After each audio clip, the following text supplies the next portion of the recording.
Olá, meu irmão, minha irmã. É o programa Voz da Igreja começando mais uma vez. Obrigado por estar conosco neste horário, neste canal. Vamos partilhar a alegria de ter um Deus que nos fala sempre, fala ao nosso coração. A palavra de Deus contida na Sagrada Escritura é a boca permanente de Deus que se dirige à sua amada igreja para falar-lhe ao coração. Vamos, neste mês da Bíblia, há 50 anos celebrado aqui no Brasil, vamos então mais uma vez nos debruçar reverentes sobre a palavra de Deus contida na Sagrada Escritura para beber da fonte. Este é o nosso primeiro bloco, Bebendo da Fonte. E vamos então mergulhar no texto que vamos utilizar na liturgia deste domingo, 24º domingo do tempo comum, no coração do mês de setembro. Se você tem por perto então a sua Bíblia, pode tomá-la. Vamos partilhar o texto de Marcos. Marcos capítulo 8, versos 27 a 35. Jesus e seus discípulos partiram para os povoados de Cesareia de Filipe. No caminho, Jesus perguntou aos discípulos: quem dizem os homens que eu sou? Eles responderam: uns dizem João Batista, outros Elias, outros um dos profetas. Jesus então perguntou-lhes: e vós, quem dizeis que eu sou? Pedro respondeu: tu és o Cristo. E Jesus os advertiu para que a ninguém falassem a seu respeito. E começou a ensinar que o Filho do Homem deveria sofrer muito, ser rejeitado pelos anciãos, pelos sumos sacerdotes e pelos escribas, ser morto e ao terceiro dia ressuscitar. Falava disso abertamente. Então Pedro, chamando Jesus à parte, começou a censurá-lo.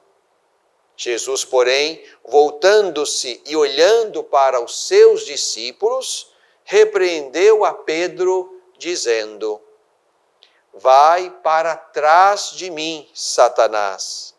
Tu não pensas de acordo com Deus, mas de acordo com os homens. Então, Jesus chamou para si a multidão juntamente com os discípulos e disse-lhes: se alguém quer vir após mim, negue-se a si mesmo, tome a sua cruz e siga-me. Pois quem quiser salvar a sua vida, a perderá. Mas quem perder sua vida por causa de mim e do Evangelho, esse a salvará. Meu irmão, minha irmã, estamos diante de um texto belo e oportuno do Evangelho de Marcos. Depois de ter feito já um caminho com os seus discípulos, Jesus os leva então para os povoados de Cesareia de Filipe. Aqui no texto de Marcos se diz que no caminho. Esta é uma expressão importante e preciosa para o Evangelho de Marcos, o caminho. Então é aí, nesse caminho com Jesus, que os discípulos são questionados acerca de uma pergunta de primeira importância. Quem dizem os homens que eu sou? Jesus quer saber então qual é a repercussão da presença dele no coração e na mente das pessoas, das multidões. Mas há também uma outra pergunta, e esta certamente mais séria ainda. E vós? E vós, quem dizeis que eu sou? Há, portanto, uma preocupação, uma pergunta de Jesus que quer capturar como está a fé nele a partir das multidões, mas também e sobretudo ele quer saber como é que está a fé nele, ali no coração dos seus 12, dos que estavam mais próximos dele, daqueles que ele haveria de enviar para a missão de anunciá-lo. Aqui então vem a resposta certa de Pedro: tu és o Cristo, tu és o Cristo. Jesus, interessante isso no texto, vai adverti-los para que não falassem a ninguém a respeito disto, da resposta certa, porque Jesus não quer só uma resposta certa, Jesus quer ser conhecido, seguido e tido como Senhor e Mestre no caminho. Não basta a resposta certa de Pedro ou a nossa. O que Jesus quer é ser conhecido no caminho. E este caminho, é exatamente o texto que segue, e este caminho é um caminho que leva à cruz, à morte, à ressurreição. Estamos aqui diante da resposta certa de Pedro, mas também Jesus quer, portanto, que Pedro, os outros e nós o conheçamos como o Messias que está destinado a sofrer muito, ser rejeitado, ser morto e que vai ressuscitar. É nesse caminho pascal de Jesus que nós somos chamados a conhecê-lo, a dar a resposta certa e a construir nossa vida e a nossa morte em cima desta certeza e desta resposta certa de que Jesus é o Cristo, é o Messias de Deus. Podemos, como Pedro, resistir a este messianismo, a esta identidade. Talvez queiramos um Jesus diferenciado, mais glorioso do que sofredor, mais poderoso do que humilde, mais da terra do que do céu. Mas Jesus quer exatamente nos fazer entender que para estar com Ele é preciso então entender e penetrar todo o seu mistério. E o mistério de Jesus passa pela paixão, morte e ressurreição. Quem não for capaz de entendê-lo assim, tem que sair do caminho. Aqui no texto, quando Pedro então chama Jesus à parte para repreendê-lo por esta palavra e por este primeiro anúncio da paixão, então Jesus diz para Pedro: vai para trás de mim, Satanás. Tu não pensas como Deus, mas como os homens. Vai para trás. Algumas traduções vão dizer, vai para longe. Mas o que Jesus quer é colocar Pedro no lugar dele. Pedro, tu és discípulo. Tu és discípulo. Tu vais atrás de mim, para aprender de mim. O meu caminho passa pela paixão, pela morte e pela ressurreição. Se você me entende e me quer seguir, é preciso então ir comigo. Se alguém quer vir após mim, negue-se a si mesmo. Tome a sua cruz e me siga. O caminho de Jesus, a resposta certa acerca dele, essa resposta certa e esse caminho passa necessariamente pela cruz, pela paixão, pela morte, pela ressurreição. Quem quiser salvar a sua vida, isto é, quem não quiser ir com ele, vai perder a vida. Mas quem perder a sua vida por causa dele e do Evangelho, este vai entender o motivo, o sentido, o horizonte da vida. Ir com Jesus significa não só ter por perto Deus que caminha conosco na história, ter alguém por perto capaz de grandes e belas obras, que faz bem todas as coisas, mas é ter por perto o Messias sofredor. O Messias que quer ser o servo sofredor, que toma para si, o peso, o pecado, a fragilidade, a dor, a morte da humanidade e leva isso na sua cruz. Por isso, meu irmão, minha irmã, quero convidar você também a fazer esse caminho espiritual. É no caminho que nós conhecemos Jesus. E não fantasiemos Jesus como aquele belo, limpo, bem aparentado, famoso personagem, mas encaremos Jesus e coloquemos os nossos olhos sobre ele, mas ali, onde ele se mostra e se deixa entender como o Messias que dá a vida, que sofre, que toma a sua cruz, e nesta sua cruz quer expressar a sua obediência ao Pai, a sua fidelidade ao que o Pai lhe confiara e, sobretudo, o seu amor único, insuperável pela humanidade. Um amor que salva, um amor que leva a dar-se inteiramente, a perder-se para vencer a morte e para dar vida a Pedro, aos outros 11 e a nós que estamos no caminho de fé com ele. Que a nossa liturgia deste domingo nos ajude, portanto, a responder com profundidade à pergunta: quem é Jesus para você? Quem é Jesus para você?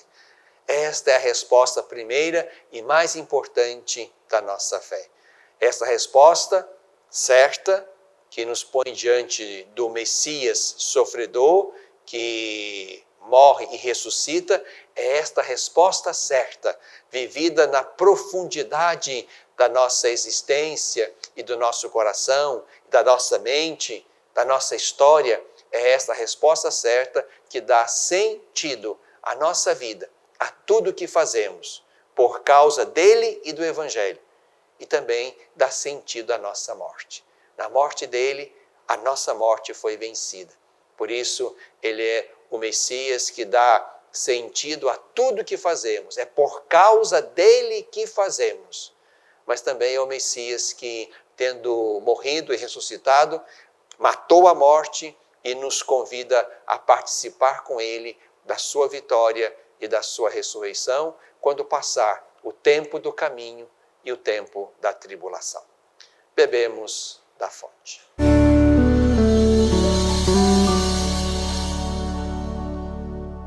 Você sabia que parte do que você paga de imposto de renda pode ser direcionado ao Lar dos Idosos de Divinópolis? É uma maneira bonita de expressar compaixão e de contribuir com os idosos de nossa cidade. Pergunte ao seu contador ou ligue hoje mesmo para o lar e se informe. É fácil e você destina parte de seu imposto para quem precisa. Lar dos Idosos de Divinópolis, cuidado e amor na hora certa.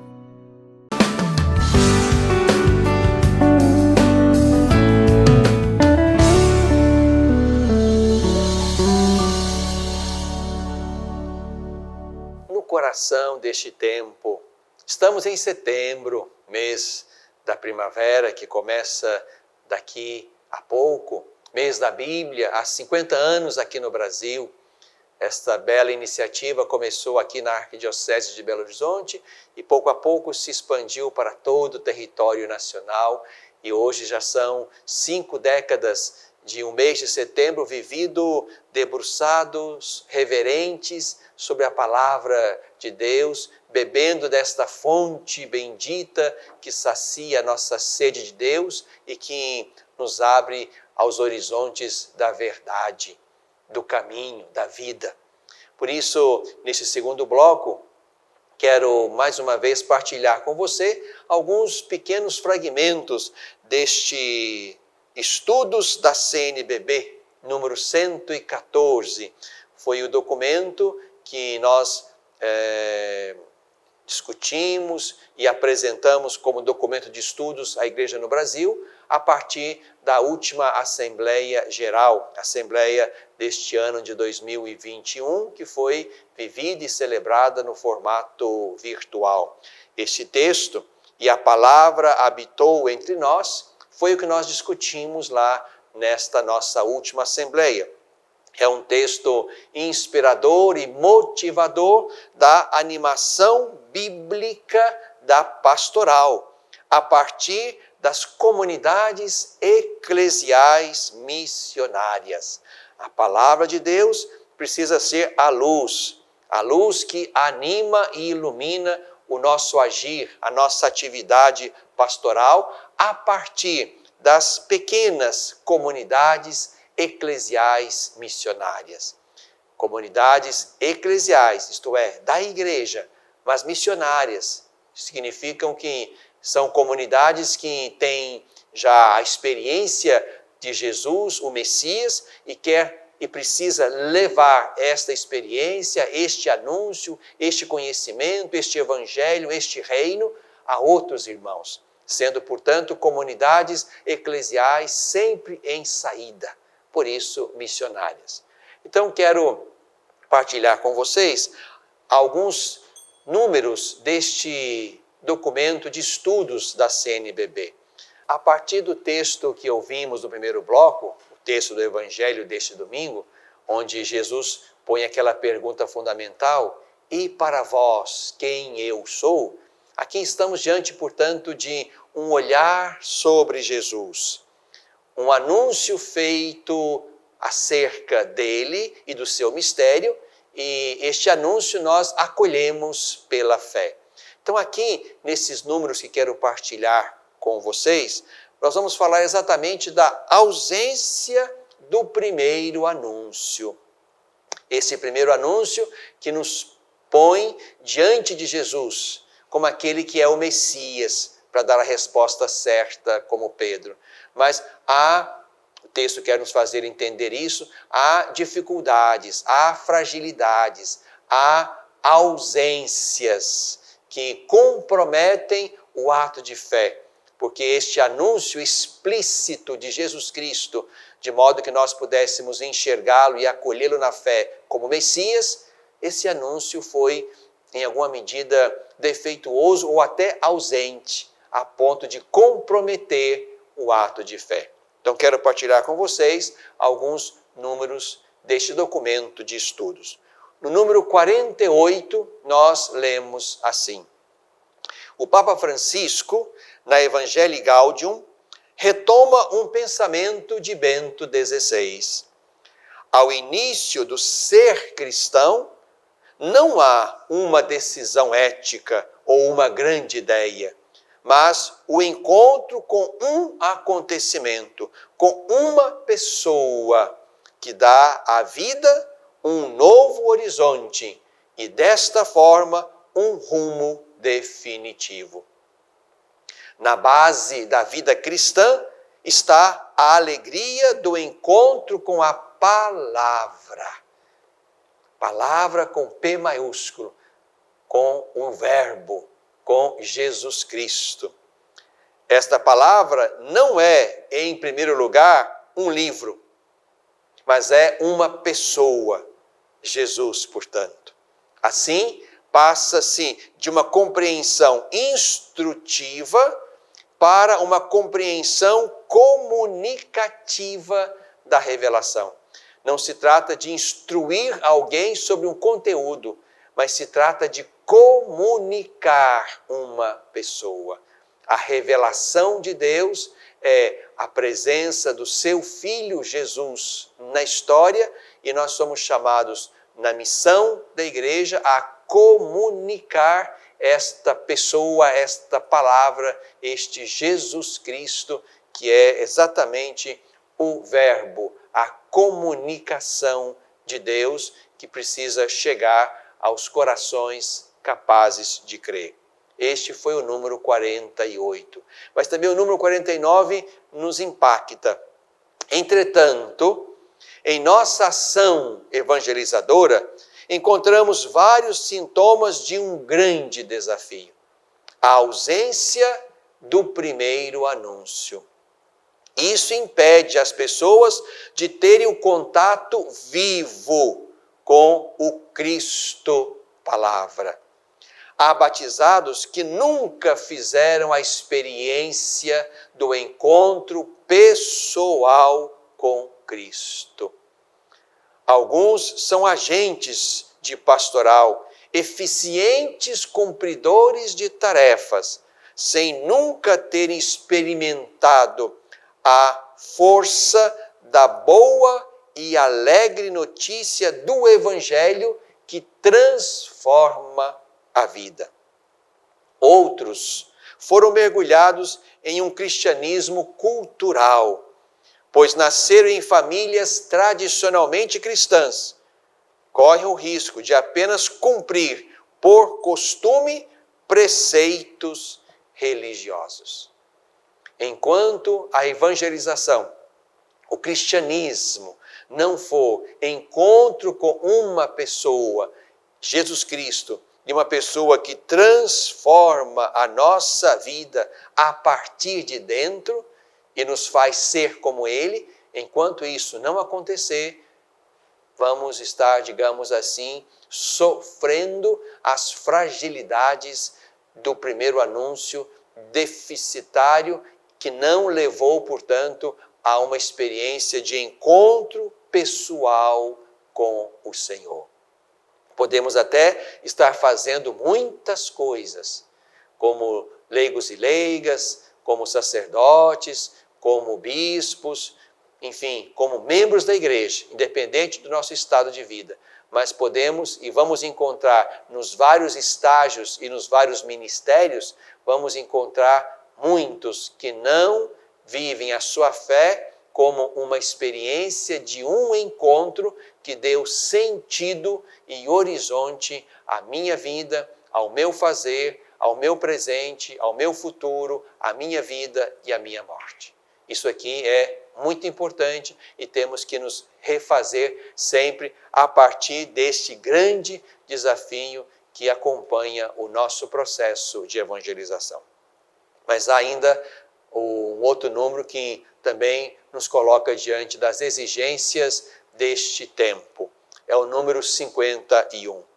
É preciso reconhecer que nem sempre a evangelização avançou para além de um verniz superficial e da própria tradição recebida da família, que não avançou, portanto, para um aprofundamento que levou a pessoa à vida comunitária e ao caminho da fé que continua ali na vida comunitária e no que ela pode oferecer. Isso significa que não houve um anúncio explícito da vida, paixão, morte e ressurreição de Jesus Cristo que contribuísse para o encontro pessoal e comunitário com o Filho amado de Deus. O primeiro anúncio supõe isto, meu irmão, minha irmã. Um anúncio explícito da vida, paixão, morte e ressurreição de Jesus. De modo que esse anúncio que cai no coração humano sedento de Deus, possa de fato contribuir para que aconteça com fecundidade um encontro entre este crente e Jesus Cristo.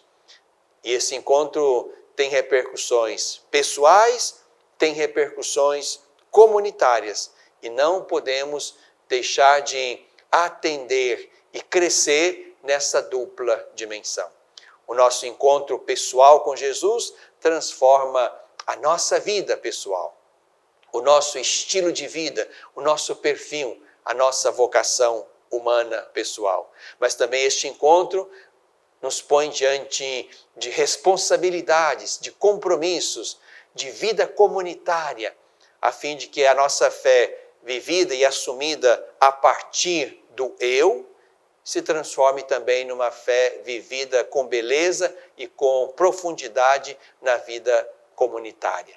O ato de fé começa com eu creio e avança na direção do nós cremos. E a vida comunitária se torna, portanto, o lugar onde se vive a fé, se amadurece a fé, se espera Jesus e, sobretudo, se avança na ampliação e na visibilidade do reino dele, que nós, pela fé, somos chamados a continuar construindo até que ele volte. No coração deste tempo.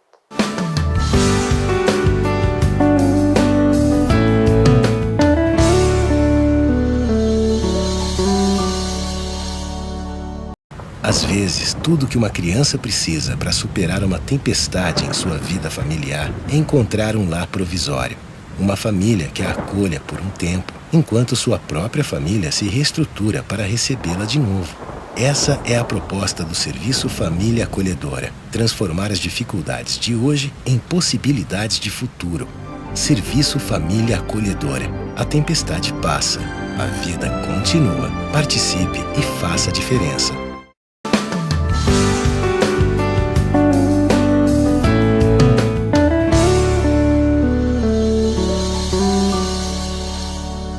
Na tradição da igreja, desde os primórdios, há uma leitura orante que se faz da palavra. Começou com os monges que dedicavam tempo e sabor a esta leitura orante da palavra de Deus. Leitura, meditação, oração, contemplação e certamente ação como resultado de conversão. Isto aprendemos desde a primeira hora do cristianismo e vamos também vivendo este processo de leitura da palavra de Deus neste nosso tempo. Neste mês de setembro de 2021, nós temos diante de nós o texto de São Paulo aos Gálatas. E esses 6 capítulos são preciosos. E quero então convidar você, meu irmão, minha irmã, a saborear esses capítulos. Mas vamos aos poucos. Quero convidar você no final deste programa a ler, até que chegue o nosso próximo encontro, o capítulo 1. O capítulo 1 da carta de Paulo aos Gálatas. Aqui Paulo vai exatamente falar a eles e a nós acerca do único evangelho. Não há outro evangelho. E se alguém, mesmo que um anjo, anuncie um outro evangelho, este seja excluído.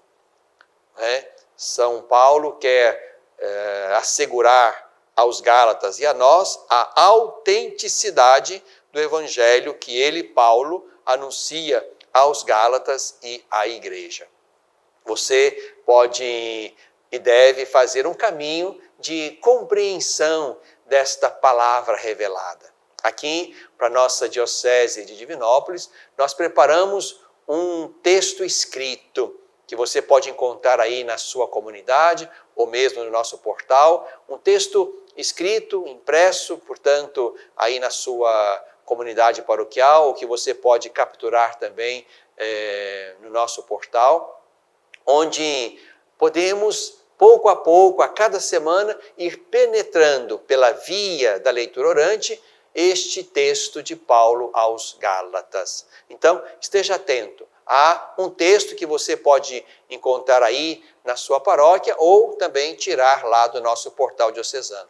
Mas há também, além do texto, impresso ou virtual lá no portal, há também um vídeo preparado para cada semana, onde nossos seminaristas nos ajudam então a penetrar o mistério da palavra de Deus. São 7, 8 minutos e que você pode então, seja ouvir, tomar conhecimento desse conteúdo, como também passá-lo adiante.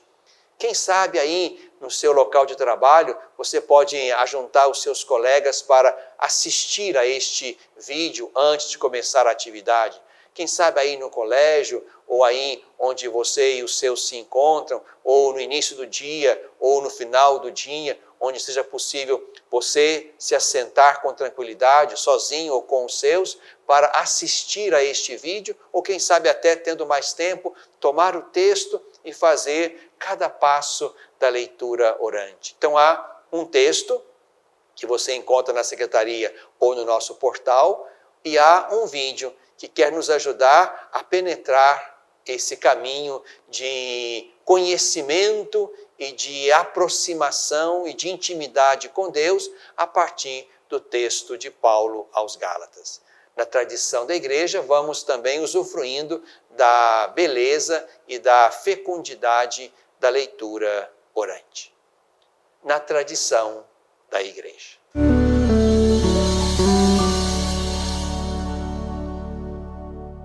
Você sabia que parte do que você paga de imposto de renda pode ser direcionado ao Lar dos Idosos de Divinópolis? É uma maneira bonita de expressar compaixão e de contribuir com os idosos de nossa cidade. Pergunte ao seu contador ou ligue hoje mesmo para o lar e se informe. É fácil e você destina parte de seu imposto para quem precisa. Lar dos Idosos de Divinópolis. Cuidado e amor na hora certa.